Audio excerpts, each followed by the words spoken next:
Halo semuanya, hari ini Lengkung Seni ada di Bali, tepatnya di Ubud, tempat lahirnya seniman-seniman keren dari Bali. Salah satunya adalah sosok Ida Bagus Nyana dan Ida Bagus Tilem yang bukan hanya seorang pemahat biasa, tapi juga pencipta sejarah. Dari keduanya, kita bisa belajar bahwa seniman pahat bukan sekedar seniman, melainkan seorang penjelajah bentuk, penghormatan terhadap alam, dan penafsir jiwa dalam medium kayu. Di galeri Nyana Tilem ini, kita bisa melihat bahwa kreativitas melewati batas zaman. Ini karya keren, sini kita bedah.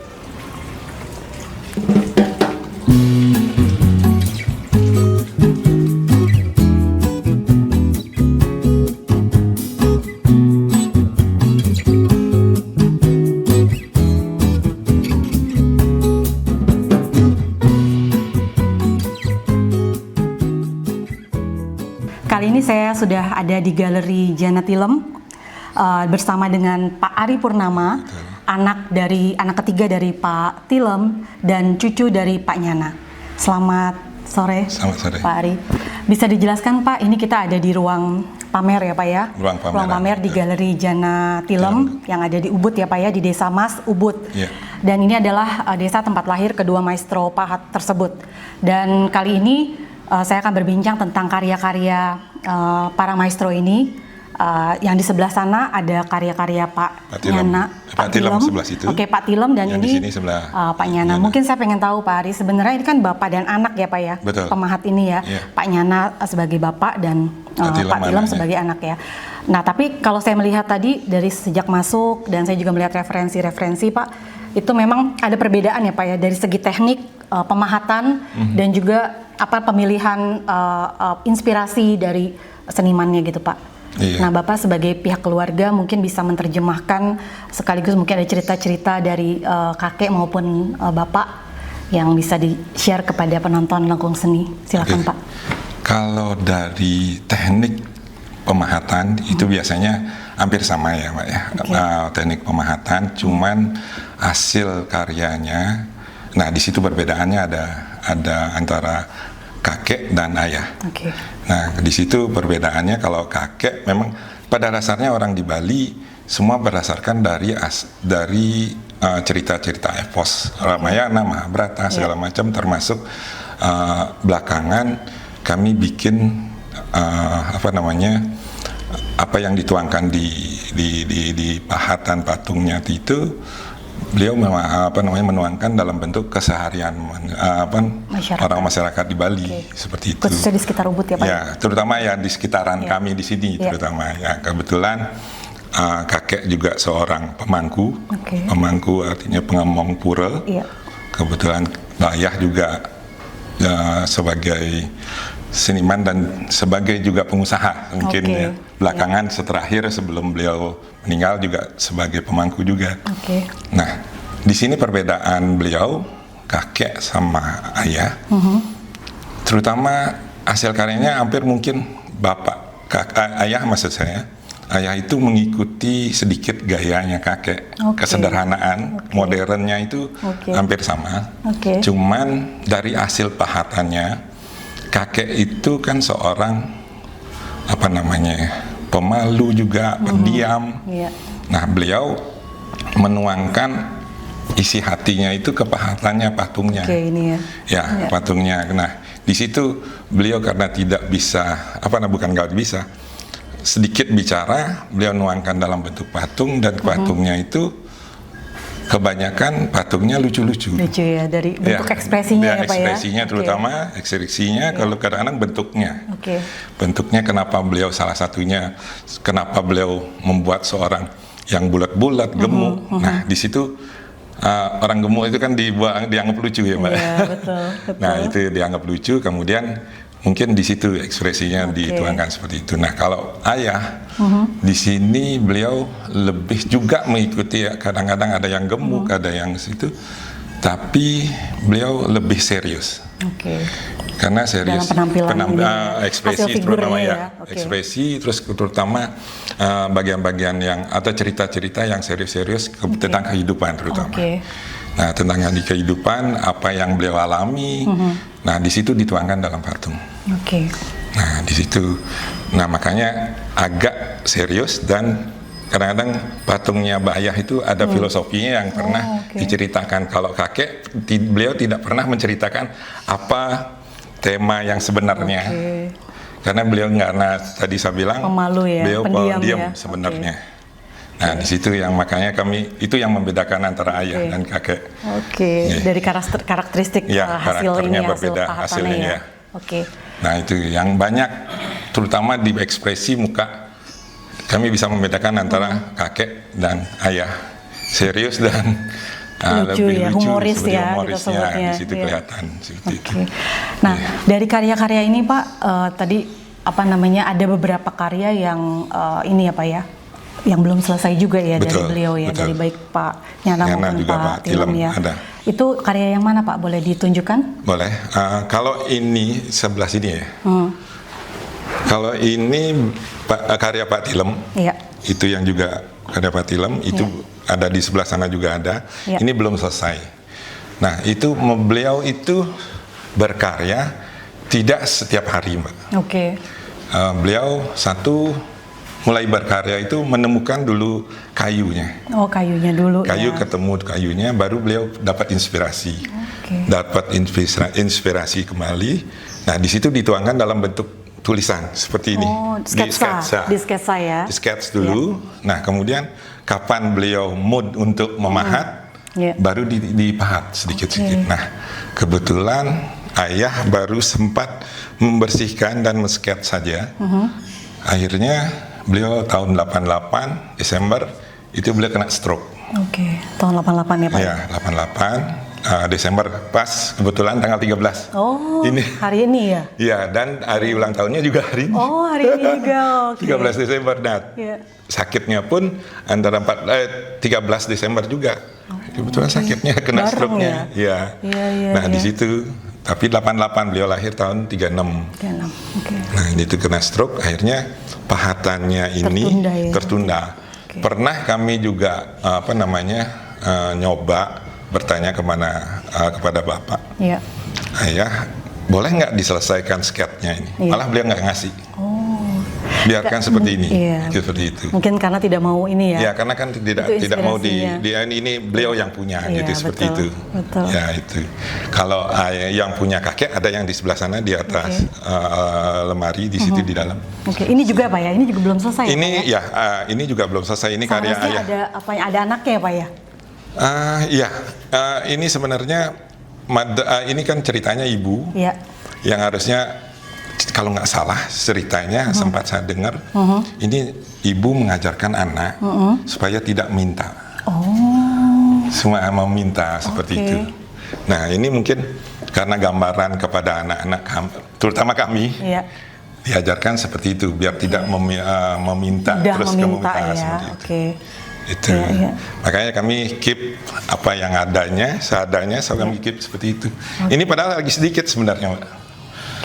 Tinggal anaknya yang belum, cuman ini mukanya lagi sedikit. Beliau sering tidak puas dengan sekali pahat ya. Nah, ini kadang-kadang berubah, makanya ini sempat dipahat tapi kurang pas bagi beliau. Jadi memang pahatannya juga masih kasar ya Pak ya? Iya, masih kasar. Cuman halusnya ini sudah halus sih sebenarnya, Mbak. Cuman ini yang di ekspresi yang beliau belum dapat. Itu. Iya, betul. Yang ini tangan sudah hampir selesai, tinggal ini kan tinggal diamplas, dihaluskan kembali. Terus ini yang belum dapat selesai sama rambut, karena nggak dapat di ekspresinya. Itu. Ada lagi Pak yang belum selesai di sebelah situ punya kakek. Ya.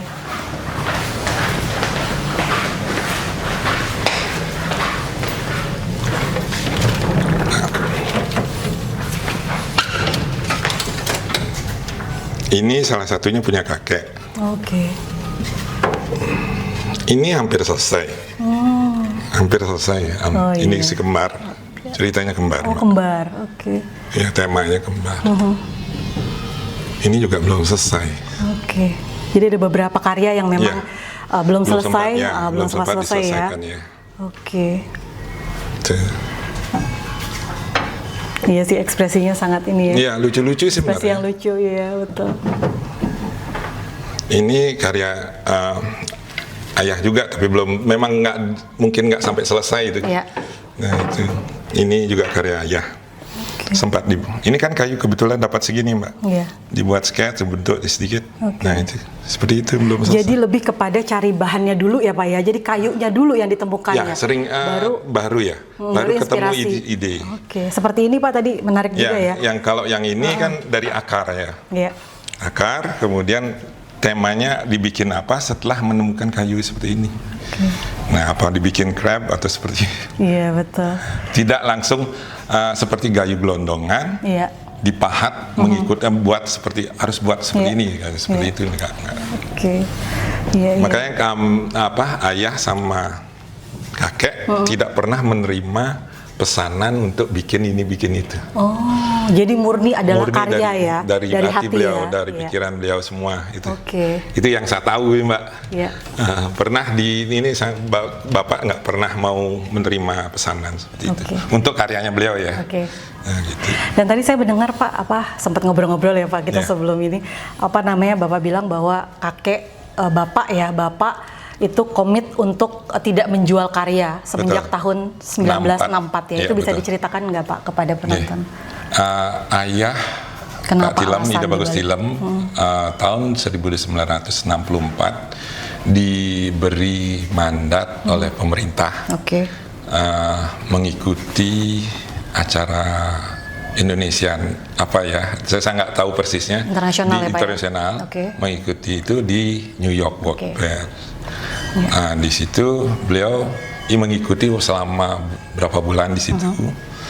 Akhirnya pulang dari pameran seperti itu di New York World Fair itu, beliau punya inspirasi, punya pikiran bahwa setelah mengunjungi museum-museum di sana, beliau punya keinginan untuk mempertahankan hasil karyanya beliau sama hasil karyanya kakek.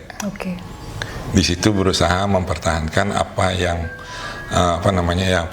beliau bikin dalam bentuk patung seperti ini.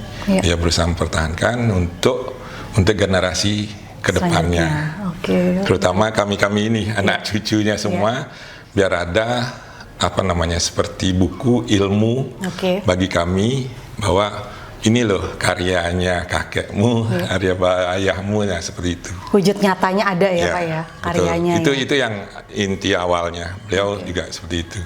Nah akhirnya banyak juga Pak Tilem mengkoleksi barang-barang antik seperti ini, yang di atas ini.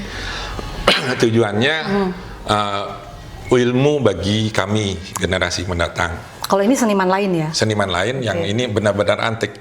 Barang antik ya? Ya, barang antik yang biasanya ini kan seperti ini kan pertime yang biasa di pura-pura. Kalau yang ini biasanya di gedong-gedong atau balidangin balidau seperti itu. Di situ ditaruh seperti itu. Nah, ini juga biasanya di pura-pura juga ada salah satu. Gitu. Jadi begitu cintanya Pak Nyana dan Pak Tilem ya terhadap karya seni pahat Bali ya, itu pada akhirnya Pak Tilem juga berkeinginan untuk membuat museum ya, betul ya Pak ya? Jadi itu sebabnya di sini galeri ini dipertahankan, bahkan diperluas ya Pak ya? Rencananya. Dan koleksinya masih tetap dipertahankan. Itu seperti apa sih Pak? Harapan atau ide besar Pak Tilem pada saat itu untuk membuat museum itu apa Pak ide awalnya itu kalau boleh tahu? Kembali seperti yang saya bilang tadi bahwa inspirasinya beliau kan dari New York kembali dari New York itu beliau punya keinginan membuat museum. Awalnya membuat museum di rumah sendiri, di rumah di sini. Nah, karena kakek pada saat itu kurang setuju dengan idenya membuat museum untuk di rumah sini, di rumah kami pusat sini, cuman diberikan kesempatan untuk buat galeri saja. Nah, beliau mungkin mundur dari target rencana bikinnya. Kebetulan akhirnya sampai beliau meninggal pun belum sampai kesampaian untuk membuat museum. Tapi bagi kami museum itu sebenarnya sudah ada. Dari segi barangnya yang akan dimuseumkan, itu pasti sudah ada. Kemudian barang patung dari karya ayah dan kakek sudah ada, ditambah koleksi-koleksi yang lain. Koleksi-koleksinya Bapak dari Tilem, dari seniman lain, termasuk lukisan, barang-barang antik yang zaman itu lama, orang Bali. Nah, di situ kami sudah kumpulkan. Nah, kebetulan kami ditugaskan untuk membangun bangunan museum. Nah, bangunan museum tersebut kami sudah bangun, sudah jadi. Tahun berapa itu, Pak? Tahun jadinya? Di awalnya waktu peletakan batu pertama kan Bapak sempat itu meletakkan batu pertama tahun 92 kalau nggak salah, sebelum beliau meninggal, 93. Nah, di situ Bapak sempat meletakkan batu pertama dan meminta museum itu dibuat di tempat itu. Kemudian sampai lama kami kan artinya dari hasil dari hasil kami berjualan di galeri ini, itu yang kami kumpulkan untuk alokasikan ke sana, tapi ya namanya bertahap ya Mbak, nggak segampang itu. Nah, akhirnya kami selesai baru terakhir tahun 2000 berapa ya jadinya, 2009 kalau nggak salah. Cuman kebetulan itu baru selesai bangunannya Pak. Nah, rencananya awalnya tahun 99, tapi nggak jadi.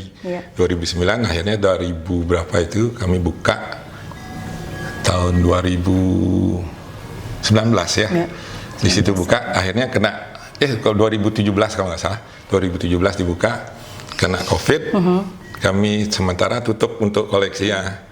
Nah, kami bawa museumnya. Kemudian kami balikkan di sini dulu untuk demi keamanan. Karena di museum ya walaupun ada yang jaga, tapi tetap kurang nyaman dari kami.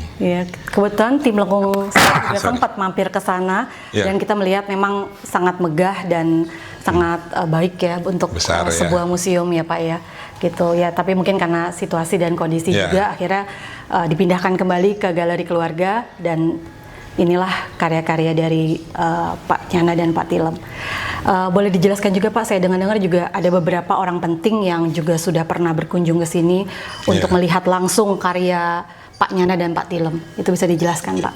Yang kebetulan kebetulan yang pertama kali mungkin pada zamannya kakek, itu tahun 60-an, saya nggak persis tahu, itu Pak Soekarno, presiden kita pertama sempat mampir ke sini. Nah, beliau mampir itu karena melihat patungnya kakek di galeri. Waktu itu kami belum punya galeri. Kami belum punya galeri, kakek belum punya galeri. Nah, kemudian tahun 60-an, ini 50-an kalau nggak salah, maaf, saya kembali tahun 50-an, kakek kan sudah bikin-bikin seperti itu, patung. Kemudian beliau jual ke galeri di Sanur, Tuan Pandi namanya. Nah, di situ Pak Karno yang menemukan sempat melihat patung hasil karyanya kakek di situ kebetulan di situ beliau tertarik dan beliau menanyakan di mana sih seniman itu. Akhirnya mungkin dari intel-intelnya yang beliau nyari, akhirnya ketemulah sampai di sini. Beliau mampir kan sering ke Tampak Siring tuh. Nah, mampirlah beliau di sini. Ya, betul. Ke Istana Tampak Siring, beliau mampir ke sini.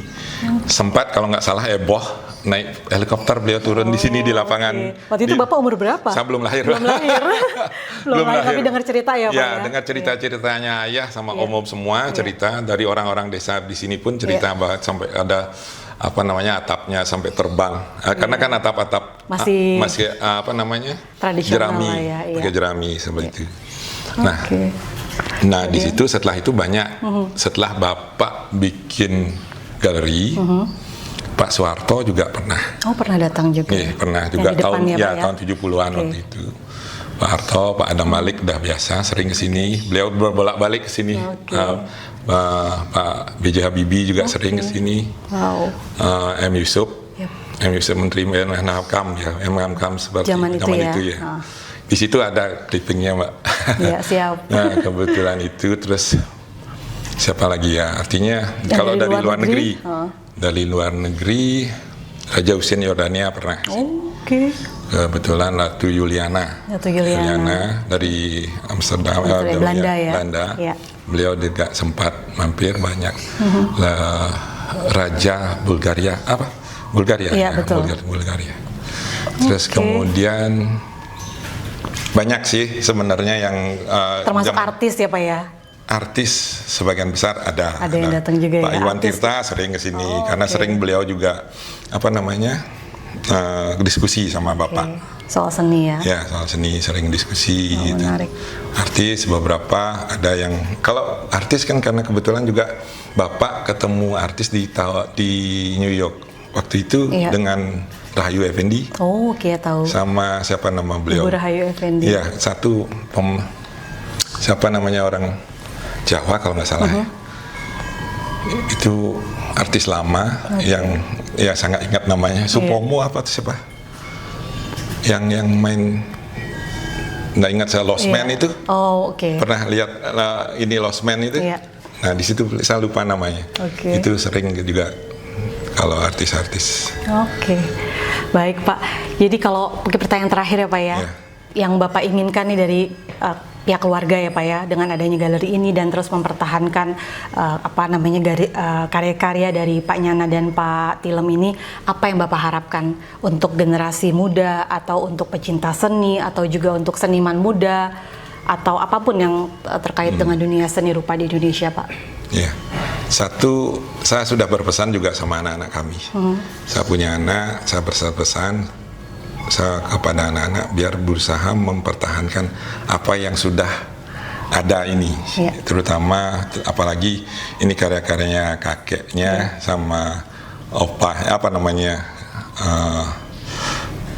kakek buyutnya. Jadi sudah generasi keempat ya Pak ini ya. Itu berusaha dipertahankan seperti ini apa adanya. Kalau bisa mau ditingkatkan, mungkin beliau anak-anak nanti ada siapa tahu ingin terjun ke dunia seni juga siapa tahu kembali ke dunia seni saya nggak tahu.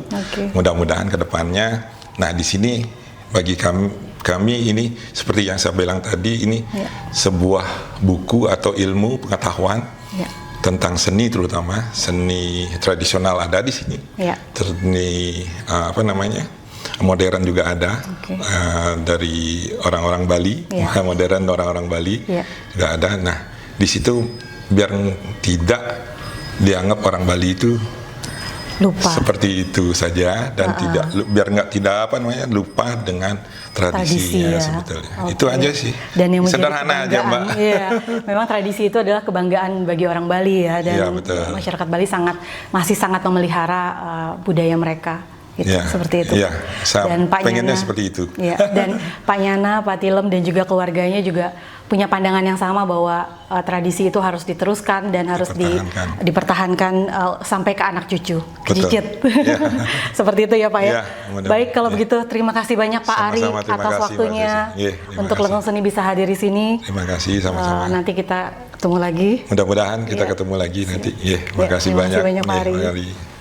Dari tangan Ida Bagus Nyana dan Ida Bagus Tilem, kita belajar bahwa kayu bukan sekedar bahan, melainkan medium kehidupan.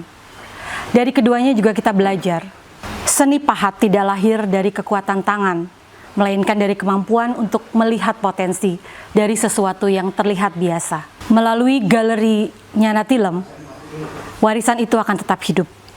Dan melalui percakapan hari ini, kita menambah satu lembar penting perjalanan arsip seni Indonesia. Terima kasih telah ikut menyaksikan Lengkung Seni episode kali ini, dan sampai jumpa di episode Maestro Seni berikutnya.